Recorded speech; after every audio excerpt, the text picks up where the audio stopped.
아멘. 좋은 아침입니다. 안녕히 주무셨죠? 자, 오늘 우리 15장입니다. 앞에서 13장, 14장에서 이제 이 이스라엘 백성들 출애굽 1세대가 범했던 이 가데스 바네아에서의 이 반역 사건에 대해서 우리가 살펴보았는데요. 오늘 15장부터 19장까지는 그런 어떤 이 가데스 반역 사건으로 인해서 이제 야기된 그러한 이 38년간의 이제 광야 방랑 생활에 있어서 그때 지켜야 되는 그러한 이 기간에 주신 그 각종 규례와 사건에 대한 기록인데요. 지금 이 가데스 바네아에서의 반역을 통해서 출애굽 1세대가 가지고 있는 참 고질적인 죄의 참 뼛속까지 이렇게 배어 있는 그 죄에 대한 그런 결과이지만, 그리고 그것이 우리의 삶이지만, 역시 우리가 죄된 삶을 살지만, 그런 하나님께서는 이스라엘 백성들에게 아주 중요한 그러한 놓지 말아야 될 교훈을 주시는 건 뭐냐면, 그럼에도 불구하고 너희가 하나님과의 바른 관계를 유지해야 된다 라고 하는 그런 교훈을 주시고 있는 거예요. 하나님과의 관계 유지, 오늘 그 말씀을 읽으면서 눈에 이렇게 들어오는, 성경 읽으면서 이렇게 반복되는 이런 부분들이 있으면 여러분이 주목하실 필요가 있는데, 2절과 18절에 보면 비슷한 이 구절이 두 번이 반복이 되는데 혹시 발견하셨는지 모르겠어요. 2절에 보면 이스라엘 자손에게 말하여 그들에게 이르라, 너희는 내가 주어 삼게 할 땅에 들어가서, 그죠? 18절에 보면 이스라엘 자손에게 말하 이르라, 너희는 내가 인도하는 땅에 들어가거든. 이렇게 이제 오늘 내용이 이게 쭉 반복이 되면서 그 시작을 이렇게 똑같은 그러한 이 동일한 말씀으로 시작하고 있어요. 너희가 이제 내가 약속한 땅에 들어가거든. 이 지금 가데스 바네아의 사건을 통해서 사실 생각해 보면 이스라엘 백성들이 굉장히 분위기가 지금 다운되어 있을 수밖에 없어요. 그냥 일주일이면 들어갈 수 있는 거리인데 가나안 땅이 말이에요. 가데스 바네아에서 하나님의 계획도 마찬가지였다만, 처음 하나님의 계획은 그냥 일주일, 아주 넉넉 잡고 일주일이에요. 일주일이면 들어갈 수 있는 거리를 지금 38년을 뺑뺑 돌다가 출애굽 1세대는 죽어야 돼. 에? 이게 굉장히 좀 뭔가 다운되어 있고 침체되어 있는 분위기 속에서 하나님께서 오늘 다시 이 말씀을 주시는 건 뭐냐면 소망을 주시는 거예요. 너무 낙심하지 마라, 낙담하지 마라, 힘을 다시 힘을 내라라는 그런 차원의 말씀인데, 결국 이스라엘 백성들에게 소망을 다시 한번 불어넣으시는 거예요. 소망. 어떤 사람이 그런 얘기를 했다고 하죠. 사람이 음식이 없이는 40일을 견딜 수 있고, 물이 없이는 3일을 견딜 수 있고, 그리고 공기가 없이는 이게 한 8분을 견딜 수 있지만, 사람이 소망이 없이는 1초도 살 수 없다. 그런 얘기를 했다는 거예요.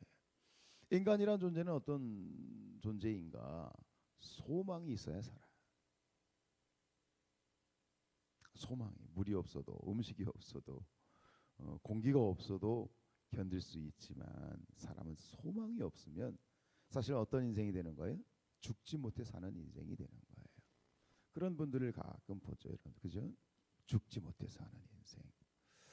그게 바로 소망이 없는 거예요. 꿈이 없는 거예요. 바라볼 수 있는 어떤 목적이 없는 거예요. 그런데 오늘 이 이스라엘 백성들이 가데스 바네아 사건을 통해서 하나님의 주신 이 심판, 책망과 그런 어떤 이 부분에 대해서 많이 이제 소망이 끊어질 수도 있겠지만, 그러나 다시 소망을 주시는 거예요. 하나님은 소망의 하나님이시다. 우리 안에 있는 소망. 그래서 그 사도행전 2장 17절에도 봐도 그렇잖아요. 성령이 너에게 임하시면 너희 자녀들은 예언할 것이고, 청년들은 환상을 보고, 노인들은 뭘 꾸리라? 꿈을 꾸리. 이게 소망이거든요. 말씀과 환상과 꿈이라고 하는 것은 우리가 바라보게 될, 앞으로 기대하고 바라보게 될 그런 그 소망에 대한 이야기거든요. 즉 성령께서 우리에게 주시는 그런 놀라운 은혜가 뭐냐면 끊임없이 우리의 가슴 속에 소망을 주시는 거예요. 우리가 이 땅을 살아가는 우리도 마찬가지죠. 우리가 사는 이 세상이 광야 같은 세상이잖아요. 수많은 어려움과 문제들과 역경과 눈물과 고통과 피눈물이 있지만 그럼에도 불구하고 우리에게는 소망이 있어. 인간적인 소망. 하다못해 인간적인 소망이 있어도 힘을 내잖아요. 내가 아무리 삶이 고단해도 내 새끼들 때문에 산다. 내 자식들 때문에 산다. 그런 분들도 있고요. 나름대로의 소망이 있어요. 그래서 끊임없이 소망을 찾아요. 삶의 목적을 찾아요. 삶의 이유를 찾아요. 왜? 소망과 이유가 없으면 정말 힘들잖아요. 어? 그래서 재미가 없다 그래요. 먹고 살만한데 사람들이 그래요. 참 먹고 살만한데 재미가 없대요. 왜요? 소망이 끊어진 거예요. 등 따시고 배부른 것이 목적이었던 사람들은 등 따시고 배부르니까 더 이상 소망이 없어. 죽지 못해 사는 인생이 돼요. 하나님이 주시는 그런 소망, 그 소망이 영원할 줄로 믿습니다. 그래서 시편 42편 5절에 보면 내 영혼아 내가 어찌하여 낙심하며 어찌하여 내 속에서 불안해하는가. 너는 하나님께 소망을 두라. 그가 나타나 도우심으로 말미암아 내가 여전히 찬송하리로다. 하나님께 소망을 두신 여러분들을 축복합니다. 복된 거죠. 복이에요. 그런데 하나님께 소망을 두지 못하면 어떻게 되는 거예요? 낙심이 되고 불안하고 입술에 찬양이 아니라 탄식과 한숨이 가득할 수밖에 없겠지요. 하나님께 소망을 둔 사람들이 가진 하나님께 소망을 둔 사람 두고 살아가는 사람의 대표적인 특징이 뭐냐? 가장 큰 특징이 뭐냐? 그렇기 때문에 그래서 그럼에도 불구하고 여전히 하나님과의 관계 유지에 가장 힘을 쓰는 거예요. 하나님과의 관계 유지, 하나님과의 바른 관계를 유지하려고 무진애를 쓰는 것이고, 그래서 오늘 이 가데스바네아 사건 이후에 가장 먼저 하나님이 주신 말씀이 뭐예요? 제사 규정이잖아요. 다시 말씀하시는 거예요. 그죠? 이게 지금 소제나 번제나 화목제나 아주 더 디테일하게 이 다시 한번 이 15장 읽으면서 다시 한번 이 제사에 대한 규정을 주시잖아요. 제사에 대한 이 목적이 뭐죠, 여러분? 제사를 이 드려야 되는 목적, 이유가 뭐예요? 무엇 때문에 제사를 드려야 돼? 죄 때문이죠. 왜요? 죄라고 하는 것은 죄가 무서운 거예요. 죄의 삭은 사망이라고 하는 건 뭐예요? 죽음이 우리에게 죽음이 뭡니까? 하나님과의 관계가 단절된 거죠. 가장 비참한 인생은 어떤 인생이에요? 사울왕과 같은 인생이 가장 비참한 인생이죠. 어떤 인생이 가장 비참한 인생이에요? 하나님으로부터 버림받은 인생. 하나님과의 관계가 단절된 인생이 가장 비참한 거예요. 우리의 영원한 소망 되시는 하나님과의 관계가 단절되었다는 것은 우리에게 소망이 없는 것이고, 소망이 없던 어떤 하나님은 뭡니까? 소망이 없는 것은 죽지 못해 사는 인생이 되는 거예요. 그래서 이 제사 규정을 다시 한번 언급하시는 건 뭐냐면, 이 제사 규정을 통해서 하나님께서는 우리의 어떤 관계 회복, 하나님과의 관계 회복을 다시 한번 말씀하시고, 또 그 관계 회복을 통해서 하나님과의 바른 관계를 유지하게끔 하는 것이죠. 주님을 생각만 해도 내 마음이 좋거든. 주님을 배울 때에 내가 마음이 얼마나 좋겠는가.